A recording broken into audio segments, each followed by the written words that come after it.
तराइन के द्वितीय युद्ध में सम्राट पृथ्वीराज चौहान के पराजय को सभी इतिहासकार मानते हैं, परंतु क्या आप जानते हैं कि सम्राट पृथ्वीराज चौहान के युद्ध में पराजय के कारण क्या थे?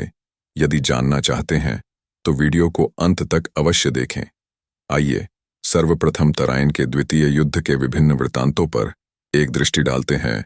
फारसी ऐतिहासिक दस्तावेज जैसे कि ताज उल मासिर, तबकात ए नासिरी, तारीख ए फरिश्ता में समान वृत्तांत हमें प्राप्त होते हैं, जिसके अनुसार कथा कुछ इस प्रकार है। जब मोहम्मद गौरी का राजदूत किवाम उल मुल्क हमजी सम्राट पृथ्वीराज चौहान की राजसभा में उपस्थित होता है और सम्राट को सुल्तान का संदेश सुनाता है कि सम्राट दीन इस्लाम को अपनाकर गजनी के सुल्तान मोहम्मद गौरी की अधीनता स्वीकार कर ले, नहीं तो हिंदुओं के विरुद्ध जिहाद होगा। तब सुल्तान के दूत की अहंकार युक्त वाणी सुन सम्राट पृथ्वीराज चौहान क्रोधित हो जाते हैं और संदेशवाहक को स्वाभिमान सम्मत स्पष्ट उत्तर देते हैं कि सुल्तान शांतिपूर्वक अपने देश वापस लौट जाए, नहीं तो सुल्तान का सामना सम्राट से केवल युद्ध भूमि में होगा, क्योंकि सम्राट पृथ्वीराज चौहान ने सुल्तान मोहम्मद गौरी के इस्लाम कबूलने के प्रस्ताव को ठुकरा दिया था। सुल्तान अपने 1,20,000 अश्वारोहियों के इस्लामी लश्कर को लेकर हिंद पहुंचा, जिसका परिणाम हुआ तराइन का द्वितीय युद्ध, जिसमें तारीख ए फरिश्ता के अनुसार 150 राजपूत युवराजों की सेना ने भाग लिया था, जिसकी संख्या 3 लाख घुड़सवारों की थी। राजपूतों की इस विशाल सेना ने मोहम्मद गौरी को एक पत्र भेजा कि तुम वापस अपने देश लौट जाओ, अन्यथा राजपूतों की ये विशाल सेना तुम्हारी आकांक्षाओं को और तुम्हारी सेना को कुचल देगी। इस पत्र के उत्तर में मोहम्मद गौरी राजपूत सेना को ये उत्तर देता है कि वो हिंद में केवल अपने भाई के आदेश से आया है, वो युद्ध से भाग तो नहीं सकता, लेकिन अगर राजपूत उससे संधि कर ले तो ये सूचना अपने भाई को देकर वो हिंद से वापस लौट सकता है।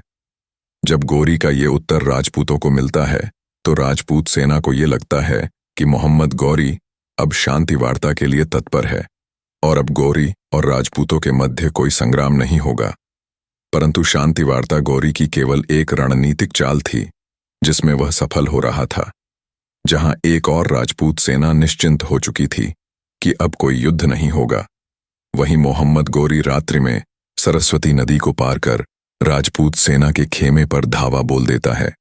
जैसे ही राजपूत इस्लामी लश्कर को निकट आता देखते हैं, वे अर्ध निद्रा के अवस्था से जागकर युद्ध भूमि में आ जाते हैं। सुल्तान मोहम्मद गौरी अपने 1,20,000 घुड़सवारों में से 40,000 घुड़सवारों को लेकर आगे बढ़ता है और उन्हें 4 टुकड़ी में बांट देता है, अर्थात एक टुकड़ी में 10,000 घुड़सवार, जिनका उद्देश्य था जब राजपूत सेना आक्रमण करे तो उन्हें चारों ओर से घेर कर उन पर तीरों की वर्षा करो, यदि आवश्यकता पड़े तो वापस भाग जाओ, और जब राजपूत सेना वापस लौटने लगे तब उन पर फिर तीरों की वर्षा करो। इन्हीं युक्तियों का प्रयोग कर राजपूत सेना को थकाओ, और यही हुआ। मोहम्मद गौरी के घुड़सवार जब राजपूत सेना आगे बढ़ती तो उन्हें घेर कर बाणों की वर्षा करने लगते। ये क्रम कई घंटों तक चला, जब तक दोपहर हो चुकी थी। कई राजपूत सैनिक मृत हो चुके थे। तब जो मोहम्मद गौरी की रिजर्व फोर्स थी, 80,000 घुड़सवारों की, उन्होंने राजपूत सेना पर आक्रमण किया एवं इसी निर्णायक आक्रमण में सम्राट पृथ्वीराज चौहान, जो पहले अपने हाथी पर सवार थे पर बाद में घोड़े पर आ जाते हैं, उन्हें बंदी बना लिया जाता है।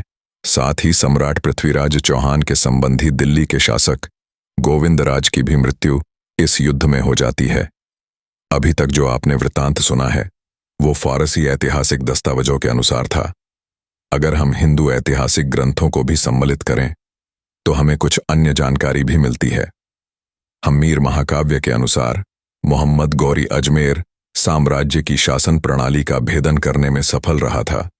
गौरी ने अजमेर के अश्वाधिपति एवं कुछ संगीतकारों को धन देकर अपनी ओर सम्मिलित कर लिया था, जिसका परिणाम ये होता है, युद्ध के दिवस जब सम्राट अपने अश्व पर सवार होते हैं, युद्ध भूमि में शत्रु के सामने खड़े होते हैं, तो वे संगीतकार अपने वाद्य यंत्र बजाने लगते हैं, जिसके कारण वह अश्व जो सम्राट को युद्ध के दिवस दिया गया था, जो एक नृत्य अश्व था जिसका नाम नाट्यरंभा था, वो वाद्य यंत्र से उत्पन्न होने वाली मधुर ध्वनि सुन नृत्य करने लगता है और सम्राट अश्व से नीचे गिर जाते हैं, जिसके कारण इस्लामी लश्कर का एक सैनिक पीछे से सम्राट पर एक वार करता है और सम्राट को बंदी बना लिया जाता है। हम्मीर महाकाव्य हमें यह भी सूचित करता है कि अजमेर की सेना विशाल नहीं थी, जैसे कि फारसी दस्तावेजों में वर्णित है, अपितु युद्ध से पूर्व सम्राट अपने सेनापति उदयराज को आदेश देते हैं कि वो अपनी सेना को राज्य के विविध क्षेत्रों से एकत्रित करें। जब तक वो ऐसा कर पाते हैं, तब तक सम्राट को युद्धबंदी बना लिया गया था। हम्मीर महाकाव्य से इत्र प्रबंध चिंतामणि के अनुसार भी इस युद्ध में सम्राट के कुछ मंत्री, जिन्हें सम्राट ने पूर्व में दंडित किया था, वो गौरी से जा मिले थे। ऐसे ही संकेत हमें पुरातन प्रबंध संग्रह में भी मिले हैं। एवं पुरातन प्रबंध संग्रह में भी सम्राट के मंत्रियों द्वारा नृत्य अश्व द्वारा सम्राट को भ्रमित करने का वर्णन है। साथ ही पुरातन प्रबंध संग्रह एवं हम्मीर महाकाव्य दोनों ही सम्राट द्वार निद्रा अवस्था में युद्ध करने का भी वर्णन करते हैं। संपूर्ण वृतांतों पर दृष्टि गोचर करने के पश्चात हमारे सम्मुख युद्ध में मिली पराजय के अनेकों कारण स्पष्ट होते हैं। पहला कारण मोहम्मद गोरी द्वारा युद्ध में शांति वार्ता को छल के रूप में उपयोग करना, दूसरा कारण रात्रि में आक्रमण करना, तीसरा कारण युद्ध भूमि में अपने धनुर्धरों का सदुपयोग करना और रिजर्व फोर्स को सुरक्षित रखना, और जब शत्रु थक जाए तब रिजर्व फोर्स के द्वारा शत्रु पर निर्णायक आक्रमण करना। चौथा कारण शत्रु के सैन्य व्यवस्था का भेदन करना, उनके अश्व अधिपति आदि अधिकारियों को अपनी ओर शामिल करना। ये सभी चारों कारण सैन्य नीति से जुड़े हुए हैं और यही कारण है कि इतिहासकार अक्सर सम्राट पृथ्वीराज चौहान पर इस युद्ध में सैन्य कुशलता के अभाव का आरोप लगाते हैं। इसके अलावा एक आरोप यह भी है, रानी संयोगिता से विवाह के बाद सम्राट पृथ्वीराज की राज्य कार्यों में रुचि कम हो गई थी, जिसकी कीमत भारत को तराइन के दूसरे युद्ध में चुकानी पड़ी थी, और यह आरोप पृथ्वीराज रासों पर आधारित है। और अगर हम इसे सत्य माने तो पूर्व के आरोप और भी गंभीर हो जाते हैं।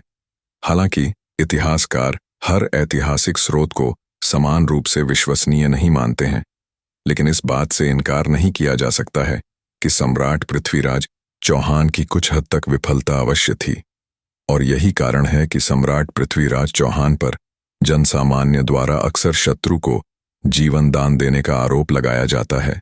ऐसे चरित्र के दुश्मन जो कभी किसी के प्रति आरणी महसूस नहीं करता, यहां तक कि उन लोगों के प्रति भी नहीं जो उसकी जान बख्शते हैं ऐसी स्थिति में, जबकि वे उसे आसानी से मार सकते थे, और यदि उस शत्रु को अवसर मिले तो निश्चित रूप से तुम्हें मार डालेगा, क्योंकि तुम उसके दीन के दुश्मन हो। अंत में इस विषय पर आपके क्या विचार हैं, मुझे अवश्य बताएं। अगर वीडियो ज्ञानवर्धक लगी हो तो लाइक करें और अपने मित्रों को भी शेयर करें। यदि ऐसे वीडियो आप और देखना चाहते हैं तो चैनल को सब्सक्राइब करें।